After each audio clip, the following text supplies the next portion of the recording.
ಭಾರತ ನಮಗೆ ಶ್ರೀಮಂತ ಅಂತ ನಾವು ಹೇಳ್ಕೊಳ್ತೀವಿ.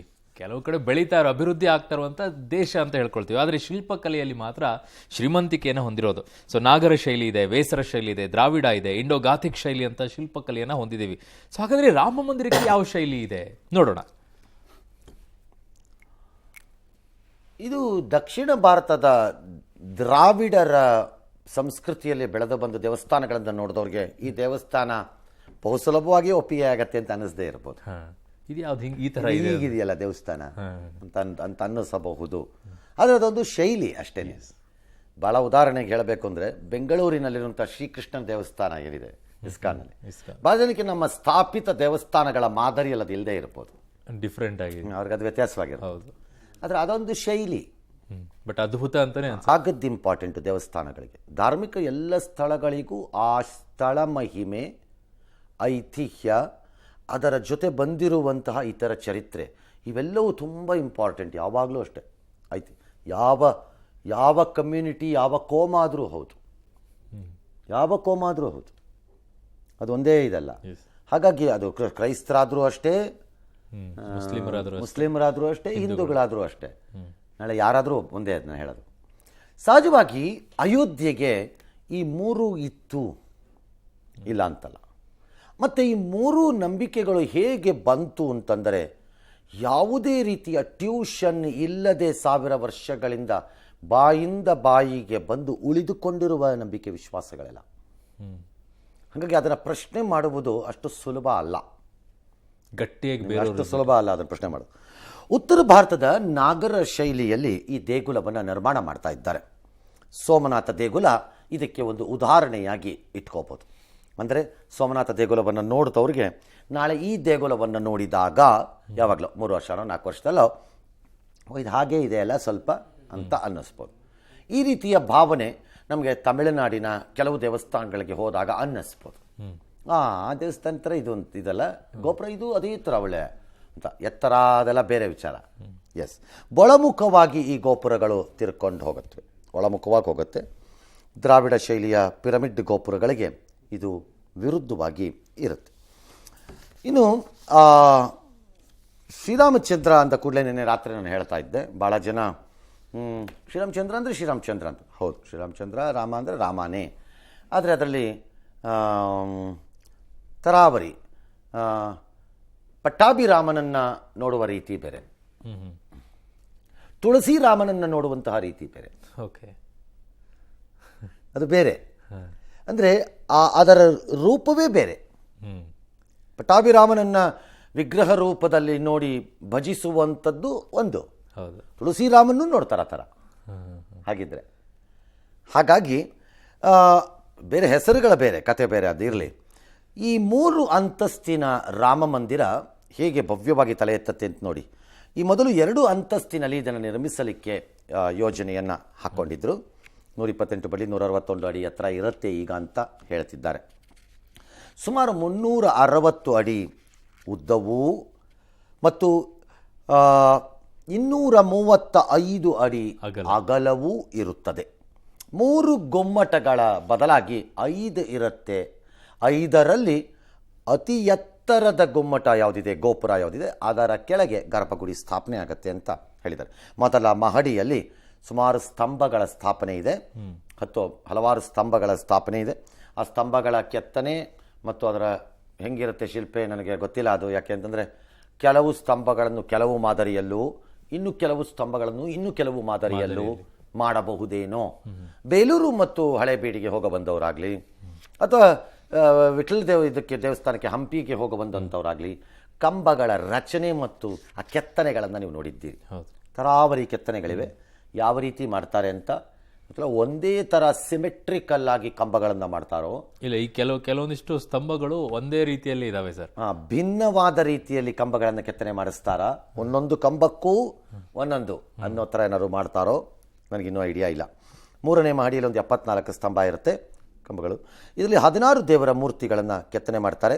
ನೆಲ ಮಹಡಿಯ ಒಂದು ಭಾಗದಲ್ಲಿ ರಾಮಲಲ್ಲ ಇದ್ದರೆ ರಾಮನ ದರ್ಬಾರ್ ಇರುತ್ತೆ. ರಾಮ, ಸೀತೆ, ಲಕ್ಷ್ಮಣ ಮತ್ತು ಹನುಮಂತ ಇರುವಂತಹ ಮೊದಲ ಮಹಡಿಯಲ್ಲಿ ದರ್ಬಾರ್ ಮೂರ್ತಿ ಇರುತ್ತೆ. ವೃತ್ತಾಕಾರದಲ್ಲಿ ದೇಗುಲದ ಪರಿಧಿ ಇರುತ್ತೆ. ಇದಕ್ಕೆ ಒಂದು 24 ಬಾಗಿಲುಗಳನ್ನು ತೋರಿಸ್ತಾ ಇದ್ದಾರೆ. ಫ್ಯಾಂಟಾಸ್ಟಿಕ್. ಓಕೆ, ಇನ್ನು ಬೇರೆ ಎಲ್ಲರ ರೀತಿ 128 ಅಡಿ ಎತ್ತರದ ಗೋಪುರ ಎಲ್ಲ ಇರುತ್ತೆ ಅಂತ ಹೇಳಿದ್ದಾರೆ. ಸದ್ಯಕ್ಕೆ ಅತ್ಯಂತ ಆಕರ್ಷಣೀಯವಾಗಿರುವಂಥ ಮಂದಿರ ಅಂತಲೇ ಹೇಳ್ಕೊಳ್ಬೋದಲ್ಲ ಸರ್. ಇದನ್ನು ನೋಡೋದಾದರೆ ಬೇರೆ ಕಡೆ ಬೇರೆ ದೇವಸ್ಥಾನಗಳಿಗೆಲ್ಲ ಕಂಪೇರ್ ಮಾಡ್ಕೊಳ್ಳೋದಾದರೆ ತುಂಬ ಆಕರ್ಷಣೆಯನ್ನು ಹೊಂದಿರುವಂಥ ದೇವಸ್ಥಾನ. ಓಕೆ, ನಾನು ಇಲ್ಲಿ ಒಂದು ಪಾಯಿಂಟ್ ಉತ್ತರ ಕೊಡ್ತೀನಿ. ಓಕೆ, ದೇವಸ್ಥಾನಗಳನ್ನು ಅತ್ಯಂತ ಭವ್ಯತೆಯಿಂದ ನಿರ್ಮಾಣ ಮಾಡಿಬಿಟ್ಟರೆ ಅದಕ್ಕೆ ಧಾರ್ಮಿಕತೆಯ ಮೆರುಗು ಬರುತ್ತೆ ಅಂತ ನಾನು ನಂಬಿಲ್ಲ. ಧಾರ್ಮಿಕ ಆಸ್ತಿಯನ್ನು ಉಳಿಸುವಂತಹ ದೇವಸ್ಥಾನ ಅದಾಗಿದ್ದರೆ ಮತ್ತು ಅದು ಆ ಜಾಗದಲ್ಲಿ ಇದ್ದರೆ ಐತಿಹ್ಯದ ಸಮೇತವಾಗಿ, ಆಗ ಅದು ಬಹಳ ವಿಜೃಂಭಣೆಯಿಂದ ಇಲ್ಲದಿದ್ದರೂ ಪ್ರಮುಖವಾಗ್ತಾ ಹೋಗುತ್ತೆ. ಚಿಕ್ಕದಾಗಿದ್ರೂ ಕೂಡ ಬೇಗ ಆಕರ್ತಾ ಇರೋ ದೇವಸ್ಥಾನ ಇದು. ಆದರೆ ಆ ನಂಬಿಕೆಗಳ ಆಧಾರದಲ್ಲಿ ಜನ ಮನಸ್ಸಿನ ಒಳಗಡೆ ಕಟ್ಕೊಂಡಿರೋ ದೇವಸ್ಥಾನಕ್ಕೆ ಕಿಂಚಿತ್ತೂ ಚ್ಯುತಿ ಬರಬಾರ್ದು. Welcome back.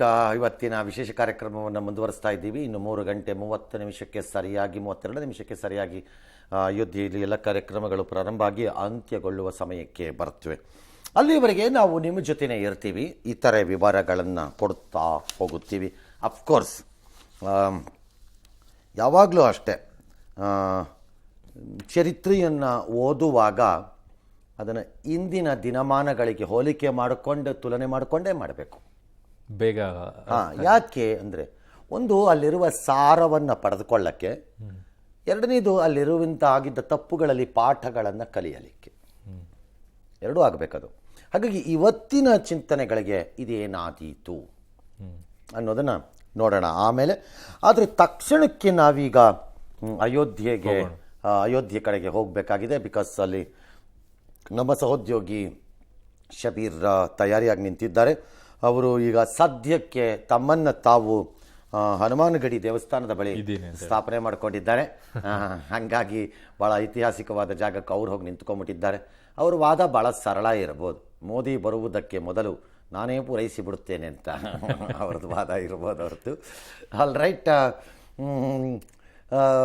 ಈ ದಿನದ ಬೆಳಿಗ್ಗೆ ಒಂದು ರೀತಿ ಅಲ್ಲಿ ಬೆಳಕಾದ ನಂತರ ಇದು ಸಾಮಾನ್ಯ ದಿನದಂತೆ ಬೆಳಕಾದಂಗೆ ಅಲ್ಲ. ಅಯೋಧ್ಯೆಯಲ್ಲಿ ಸಾಮಾನ್ಯ ದಿನ ಅಲ್ಲ ಇದು. ಒಂದು ರೀತಿ ಇವತ್ತು ಎಲ್ಲ ಚಟುವಟಿಕೆ ಮತ್ತು ಎಲ್ಲರ ನಡವಳಿಕೆಗಳಲ್ಲೂ ಏನೋ ಒಂದು ವಿಶೇಷತೆ ಕಾಣಿಸೋಕ್ಕೆ ಪ್ರಾರಂಭ ಆಗಿಬಿಡುತ್ತೆ. ಈ ದಿನವೇ ಹಾಗಿದೆ. ಇನ್ನು ಕ್ಷಣಗಣನೆ ಪ್ರಾರಂಭ ಆಗಿದೆ. ಶಬೀರ್, ಹನುಮಾನ್ ಗಡಿಗೆ ಪ್ರೈಮ್ ಮಿನಿಸ್ಟರ್ ಕೂಡ ಬರ್ತಾರೆ. ಏನು ಲಾಸ್ಟ್ ಮಿನಿಟ್ ಅಬ್ಸರ್ವೇಷನ್ಸ್ ಅಯೋಧ್ಯೆಯಲ್ಲಿ? ಖಂಡಿತ ಸರ್, ನಾನು ಅದನ್ನ ತೋರಿಸ್ತೀನಿ. ನಾನೀಗ ಹನುಮಾನ್ ಗಡಿಗೆ ತೆರಳುವಂತಹ ಮುಖ್ಯ ದ್ವಾರದ ಪ್ರವೇಶದ ಭಾಗದಲ್ಲಿದ್ದೀನಿ. ನೀವೀಗ ನೋಡ್ಬೋದು ಯಾವ ರೀತಿಯಾದಂತಹ ತಯಾರಿಗಳು ಅಂತಿಮ ಕ್ಷಣದಲ್ಲಿ ನಡೀತಾ ಇದ್ದಾವೆ ಅನ್ನೋದನ್ನ ನೀವು ಗಮನಿಸಬಹುದು. ಸಾಕಷ್ಟು ಬಿಗಿ ಭದ್ರತೆಯನ್ನ ಈಗಾಗಲೇ ನಿಯೋಜನೆ ಮಾಡಲಾಗ್ತಾ ಇದೆ.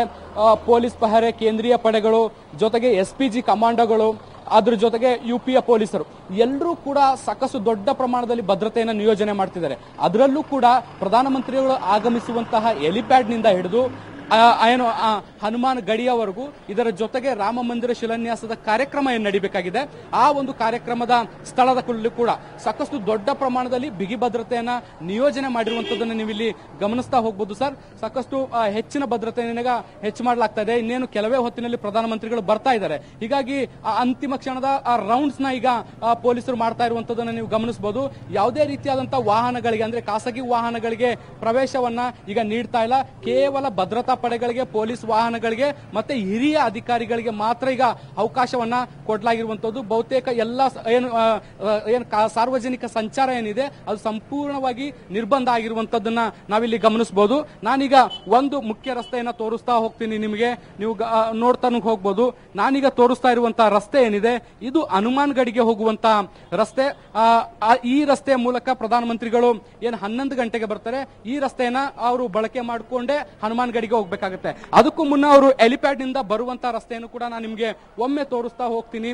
ನೀವು ಈ ಭಾಗದ ರಸ್ತೆಯನ್ನ ನೋಡ್ತಿದ್ದೀರಲ್ಲ, ಈ ಒಂದು ರಸ್ತೆಯ ಮೂಲಕವೇ ಪ್ರಧಾನಮಂತ್ರಿಗಳು ಬರ್ತಾರೆ. ಇಲ್ಲಿಂದ ಸುಮಾರು 1-1.5 ಕಿಲೋಮೀಟರ್ ನಷ್ಟು ದೂರದಲ್ಲಿ ಏನು ಹೆಲಿಪ್ಯಾಡ್ ಅನ್ನ ನಿರ್ಮಾಣ ಮಾಡಲಾಗಿರುವಂತದ್ದು. ಅಯೋಧ್ಯೆಯಲ್ಲಿರುವಂತಹ ಖಾಸಗಿ ಕಾಲೇಜಿನ ಆವರಣದಲ್ಲಿ ಒಂದು ಹೆಲಿಪ್ಯಾಡ್ ಅನ್ನ ನಿರ್ಮಾಣ ಮಾಡಲಾಗಿರುವಂತದ್ದು. ಆ ಒಂದು ಹೆಲಿಪ್ಯಾಡ್ಗೆ ಬಂದು ಅವರು ಪ್ರಧಾನಮಂತ್ರಿಗಳು ಇಳಿತಾರೆ. ಅದಾದ ಬಳಿಕ ಅವರು ಏನು ಅಲ್ಲಿಂದ ನೇರವಾಗಿ ಹನುಮಾನ್ ಗಡಿಗೆ ಬರ್ತಾರೆ. ಇಲ್ಲಿ ಮೊದಲ ಪೂಜೆಯನ್ನ ಸಲ್ಲಿಸ್ತಾರೆ. ಹೀಗಾಗಿ ಈ ರಸ್ತೆ ಉದ್ದಕ್ಕೂ ಕೂಡ ಪೊಲೀಸ್ ಯಾವ ರೀತಿಯಾದಂತಹ ಭದ್ರತೆಯನ್ನ ನಿಯೋಜನೆ ಅಂತ ಮಾಡಿದ್ದಾರೆ ಅಂತ ಕೂಡ ನೋಡಬಹುದು. ನಾವು ಕ್ಯಾಮ್ರಾವನ್ನ ಕೂಡ ಜೂಮ್ ಮಾಡ್ತಾ ಇದ್ದೀವಿ, ಸಾಕಷ್ಟು ದೂರದಲ್ಲಿರುವಂತಹ ವಿಜುವಲ್ಸ್ ಅನ್ನ ಕೂಡ ಕ್ಯಾಪ್ಚರ್ ಮಾಡ್ತಾ ಇದ್ದೀವಿ. ರಸ್ತೆ ಉದ್ದಕ್ಕೂ ಕೂಡ ಎಲ್ಲ ಭಾಗದಲ್ಲೂ ಕೂಡ ಪೊಲೀಸರು ಇರುವಂತದನ್ನ ನೋಡಬಹುದು. ಅಧಿಕಾರಿಗಳು ಕೂಡ ಬರ್ತಾ ಇದ್ದಾರೆ ಅನ್ನೋದನ್ನ ಕೂಡ ನಾವು ಗಮನಿಸ್ತಾ ಹೋಗಬಹುದು. ದೊಡ್ಡ ಸಂಖ್ಯೆಯ ದೊಡ್ಡ ಮಟ್ಟದ ಅಧಿಕಾರಿಗಳು ಅಂತಿಮ ಕ್ಷಣದ ತಯಾರಿಗಳನ್ನ ಕಾರ್ನಲ್ಲಿ ಕೂತ್ಕೊಂಡು ನೋಡುವಂತ ಕೆಲಸವನ್ನ ಮಾಡ್ತಾ ಇದ್ದಾರೆ. ಸಣ್ಣ ಪುಟ್ಟ ತೊಂದರೆಗಳು ಅಥವಾ ಯಾವುದಾದ್ರೂ ಬದಲಾವಣೆಗಳನ್ನು ಮಾಡಬೇಕಾದಂತಹ ಸಂದರ್ಭದಲ್ಲಿ ಅವುಗಳನ್ನ ಕೂಡ ಸರಿಪಡಿಸುವಂತ ಕೆಲಸವನ್ನ ಒಂದು ಕಡೆ ಮಾಡ್ತಾ ಇದ್ರೆ, ಕೇಂದ್ರೀಯ ಪಡೆಗಳು ಕೂಡ ತಮ್ಮ ತಮ್ಮ ಜಾಗವನ್ನ ನಿಯೋಜನೆ ಮಾಡ್ಕೊಳ್ತಾ ಇರುವಂತದನ್ನ ಕೂಡ ನೀವು ಗಮನಿಸಬಹುದು. ನನ್ನ ಈ ಭಾಗದಲ್ಲಿ ನೀವು ನೋಡಬಹುದು ಸರ್, ಪ್ರತಿ 10 ಅಡಿಯ ದೂರದಲ್ಲಿ ಒಬ್ಬ ಸಿಆರ್ಪಿಎಫ್ ಪೊಲೀಸರನ್ನ ನಿಯೋಜನೆ ಮಾಡಿರುವಂತದ್ದು, ಸ್ಪೆಷಲ್ ಕಮಾಂಡೋಗಳನ್ನ ನಿಯೋಜನೆ ಮಾಡಿರುವಂತದ್ದು. ನಾನು ಆಗ್ಲೇ ಹೇಳಿದಂತೆ ಹನುಮಾನ್ ಗಡಿಯಿಂದ ಅಪ್ ಟು ಏನು ಹೆಲಿಪ್ಯಾಡ್ ಇದೆ ಅಲ್ಲಿಂದ ಇಲ್ಲಿಯವರೆಗೂ ಕೂಡ ಪ್ರತಿ 10 ಅಡಿ 20 ಅಡಿಗೆ ಒಬ್ಬ ಸಿಆರ್ಪಿಎಫ್ ಕಮಾಂಡರ್ಗಳನ್ನ ಇಲ್ಲಿ ನಿಯೋಜನೆ ಮಾಡಿರುವಂತದ್ದು. ರಸ್ತೆ ಎರಡೂ ಬದಿಯಲ್ಲಿ ಕೂಡ ಈಗಾಗಲೇ ಸಾಕಷ್ಟು ಸಿದ್ಧತೆಗಳು ನಡೀತಾ ಇದಾವೆ. ಯಾವುದೇ ರೀತಿಯಾದಂತಹ ವಾಹನಗಳಿಗೆ ಪ್ರವೇಶ ಇಲ್ಲ. ಅದಾದ ಬಳಿಕ ಈ ಭಾಗದಲ್ಲಿ ನೀವೇನ್ ನೋಡ್ತಿದ್ದೀರಿ, ಈ ಒಂದು ಪ್ರದೇಶಕ್ಕೆ ಹೋಗಿ ವಿಶೇಷ ಪೂಜೆಯನ್ನ ಸಲ್ಲಿಸ್ತಾರೆ ಸರ್. ಆಲ್ ರೈಟ್, ಪೊಲೀಸ್ನವರು ಕೂಡ ಅಲ್ಲಿ ಈಗ ಹೆಚ್ಚು ನಮ್ಮನ್ನ ಜಾಗ ಬಿಡಿ ಕದ್ಲಕೊಳ್ಳಿ ಅಂತ ಹೇಳ್ತಾ ಇರೋಂಗೆ ಕಾಣಿಸ್ತಾ ಇದೆ. ಐ ಕ್ಯಾನ್ ಅಂಡರ್ಸ್ಟ್ಯಾಂಡ್ ಅವರ ಸೆಕ್ಯೂರಿಟಿ ಕನ್ಸರ್ನ್ಸ್ ಅನ್ನ ಈಗ. ಬಟ್ ಹಾಗೆ ಮುಂದಕ್ಕೆ ನಡ್ಕೊಂಡು ಅವ್ರು ಎಲ್ಲಿವರೆಗೂ ಅನುಮತಿಯನ್ನು ಎಲ್ಲರಿಗೂ ಕೊಡುತ್ತಿದ್ದಾರೋ ನಮಗೂ ಅಲ್ಲಿವರೆಗೆ ಕೊಡ್ತಾರೆ ಏನು ತೊಂದರೆ ಇಲ್ಲ ಅನಿಸತ್ತೆ. ಹಾಗಾಗಿ ನೀವು ಎಲ್ಲಿವರೆಗೆ ಬರ್ಬೋದು ಅಲ್ಲಿವರೆಗೆ ಬನ್ನಿ. ಬಟ್ ಬಹುಜನರು ದೇಶದಲ್ಲಿ ದೇವಸ್ಥಾನ ಆಗಲಿಕ್ಕಿಲ್ಲ ಅಂದ್ಕೊಳ್ತಾನೋ ಅಥವಾ ಈ ವಿವಾದ ಬಗೆಹರಿಯೋದೇ ಇಲ್ಲ ಅಂತ ಅನ್ಕೊಂಡ್ಬಿಟ್ಟಿದ್ರೇನೋ. ಆದರೆ ಈಗ ಅಯೋಧ್ಯೆಯಲ್ಲಿರೋ ಜನ ಹೋಗಲಿ ಇದನ್ನಾರು ನಂಬ್ತಾರ, ಓಕೆ ಇನ್ನೊಂದು 3-4 ವರ್ಷಕ್ಕೆ ಮುಗಿದೋಗ್ಬಿಡುತ್ತೆ ಈ ಟೆಂಪಲ್ಲು ಅಂತನೋ, ಅಥವಾ ಇದು ಇನ್ನು 15 ವರ್ಷ ಹೇಳ್ಕೊಂಡು ಹೋಗ್ಬಿಡುತ್ತೇನೋಪ್ಪ ಅಂತ ಏನಾದ್ರು ಅನ್ಕೊಂಬಿಟ್ಟಿದಾರ? ಆಲ್ ರೈಟ್ ಶಬೀರ್, ನಮ್ಮ ಕೊನೆ ಪ್ರಶ್ನೆ ನಿಮಗೆ ಕೇಳಿಸ್ತಾ ಇದ್ರೆ ಕ್ವಿಕ್ ಆಗಿ ಆನ್ಸರ್ ತಗೊಳ್ಳೋಣ. ಹಾ ಸರ್, ಕೊನೆ ಪ್ರಶ್ನೆ, ದೇವಸ್ಥಾನದ ನಿರ್ಮಾಣ ವಿಚಾರದಲ್ಲಿ ಜನರ ನಂಬಿಕೆ ಏನೀಗ ಬೇಗ ಮುಗಿಯತ್ತೆ ಅಂತನಾ ಅಥವಾ ಇನ್ನೂ ಒಂದು 20 ವರ್ಷ ಎಳೀತಾರೆ ಅಂತನಾ?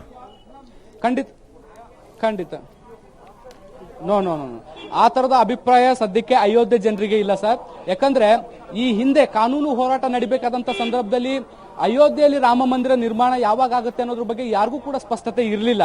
ಆದ್ರೆ ಯಾವಾಗ ಜಡ್ಜ್ಮೆಂಟ್ ಬಂತೋ, ಜಡ್ಜ್ಮೆಂಟ್ ಬಂದ ಬಳಿಕ ದಿನಾಂಕ ಅಂದ್ರೆ ಶಿಲಾನ್ಯಾಸಕ್ಕೆ ದಿನಾಂಕ ನಿಗದಿ ಆಯ್ತು. ಅಂದ್ರೆ ಅತ್ಯಂತ ವೇಗವಾಗಿ ಶಿಲಾನ್ಯಾಸಕ್ಕೆ ದಿನಾಂಕವನ್ನ ನಿಗದಿ ಮಾಡಿರುವಂತದ್ದು. ಮತ್ತೆ ಈಗ ಆಗ್ತಿರುವಂತಹ ಸಿದ್ಧತೆಗಳನ್ನ ಗಮನಿಸಿದ್ರೆ ಅಯೋಧ್ಯೆಯ ಜನರಿಗೆ ಸಾಕಷ್ಟು ಒಂದು ಭರವಸೆ ಬಂದಿರುವಂತದ್ದು. ಮುಂದಿನ 2-3 ವರ್ಷಗಳಲ್ಲಿ ಏನು ದೇವಸ್ಥಾನ ನಿರ್ಮಾಣ ಆಗ್ಬಿಡುತ್ತೆ ಅನ್ನೋದು ಕೂಡ ಇಲ್ಲಿಯ ಜನರು ಅಭಿಪ್ರಾಯ ಆಗಿರುವಂತದ್ದು. ಯಾಕಂದ್ರೆ ರಾಮ ಮಂದಿರ ನಿರ್ಮಾಣ ವಿಚಾರದಲ್ಲಿ ಕೇಂದ್ರ ಸರ್ಕಾರ ಸಾಕಷ್ಟು ಆಸಕ್ತಿಯನ್ನು ವಹಿಸಿರುವಂತದ್ದು ಮತ್ತೆ ಒಂದು ಏನು ಕಂಕಣಬದ್ಧವಾಗಿ ನಿಂತಿರುವಂತದ್ದು ಈಗಾಗಲೇ ಬಹಳ ಸ್ಪಷ್ಟವಾಗಿ ಗೊತ್ತಾಗಿದೆ ಅಯೋಧ್ಯೆಯ ಜನರಿಗೆ. ಹೀಗಾಗಿ ಸಾಧ್ಯವಾದಷ್ಟು ಬೇಗ ಅಂದ್ರೆ ಈಗಾಗಲೇ ನಿಗದಿತ ಅವಧಿ ಏನಿದೆ 2023 ಅಂತ ಏನು ಹೇಳಲಾಗ್ತಿದೆ, ಅದಕ್ಕಿಂತ ಒಳಗಡೆಯೇ ರಾಮ ಮಂದಿರ ನಿರ್ಮಾಣ ಮಾಡಬಹುದು ಅಂತ ಹೇಳಲಾಗ್ತಾ ಇದೆ. ಹಾಗಾಗಿ ಇಲ್ಲಿಯ ಜನರು ಕೂಡ ಅದೇ ಭಾವನೆಯನ್ನ ವ್ಯಕ್ತಪಡಿಸ್ತಾ ಇರುವಂತದ್ದು. ಒಂದ್ ವೇಳೆ ಹೆಚ್ಚು ಕಡಿಮೆ ಆದ್ರೂ ಕೂಡ 1 ವರ್ಷ 2 ವರ್ಷ ಹೆಚ್ಚು ಕಡಿಮೆ ಆಗ್ಬೋದು. ಯಾಕಂದ್ರೆ ಅತ್ಯಂತ ದೊಡ್ಡ ದೇವಸ್ಥಾನವನ್ನ ನಿರ್ಮಾಣ ಮಾಡ್ತಿರೋದ್ರಿಂದ ಅದರ ಕಾಮಗಾರಿ ಕೆಲಸಗಳಿಗೂ ಕೂಡ ಸಮಯ ಬೇಕಾಗಬಹುದು. ಆದರೆ ಈ ಹಿಂದೆ ಅಂದ್ರೆ ಕಾನೂನು ಹೋರಾಟ ನಡೆದಂತೆ ಸುದೀರ್ಘವಾದಂತಹ ಹೋರಾಟ ನಡೆದಂತೆ ಆ ಕಟ್ಟಡ ಕಾಮಗಾರಿ ಕೂಡ ಆ ರೀತಿಯಾದಂತಹ ನಿರಂತರವಾಗಿ ನಡೆಯೋಲ್ಲ ಅನ್ನೋದು ಅಭಿಪ್ರಾಯ. ಸೊ ಹೀಗಾಗಿ ಬಹಳಷ್ಟು ಬೇಗ ನಡೆಯುತ್ತೆ ಅನ್ನೋದು ಕೂಡ, ಬೇಗ ಕಾಮಗಾರಿ ಕೂಡ ಮುಕ್ತಾಯ ಆಗುತ್ತೆ ಅನ್ನೋದು ಕೂಡ ಅಯೋಧ್ಯೆ ಜನರ ಅಭಿಪ್ರಾಯ ಸರ್. ಆಲ್ ರೈಟ್, ಈಗ ಸದ್ಯಕ್ಕೆ ನಿಮ್ಮನ್ನ ಬಿಡ್ತಾ ಇದ್ದೀವಿ ಬಿಕಾಸ್ ನಾವು ಹೊರಡ್ತಾ ಇದ್ದೀವಿ ಬೇರೆ ಸುದ್ದಿಗಳ ಕಡೆಗೆ. ಮುಂದೆ ಇನ್ನೊಂದು ಸರಿ ಯಾವಾಗಲಾದರೂ ಭೂಮಿ ಪೂಜೆಗೆ ಮೊದಲು ನಿಮ್ಮನ್ನು ಮತ್ತೆ ನಾವು ಸಂಪರ್ಕ ಮಾಡ್ಬೋದು. ಬಿಕಾಸ್ ನಮ್ಮವರಲ್ಲಿ ಆಡಿರೋಂಥ ಮಾತುಗಳನ್ನೆಲ್ಲ ನೀವು ರೆಕಾರ್ಡ್ ಮಾಡಿ ಕಳಿಸಿದ್ದೀರಿ ಅನ್ಸತ್ತೆ. ಅದನ್ನು ಜನರ ಮುಂದೆ ತೋರಿಸೋಣ. Thank you Shabbir, all the best ಈ ದಿನಕ್ಕೆ. ಈಗ ಒಂದು ವಿರಾಮ, ನಮ್ಮೆಲ್ಲ ಈ ವಿಪರೀತ ವಿಶ್ಲೇಷಣೆಗಳ ಮಧ್ಯೆ ಉಳ್ಕೊಂಡ್ಬಿಟ್ಟಿದೆ. ಅಲ್ವೇ? ಅದನ್ನು ನಾನು ಪ್ರಸಾದಂತೆ ಸ್ವೀಕಾರ ಮಾಡಲೇಬೇಕೀಗ ವಿರಾಮನ, ಬೇರೆ ದಾರಿ ಇಲ್ಲ.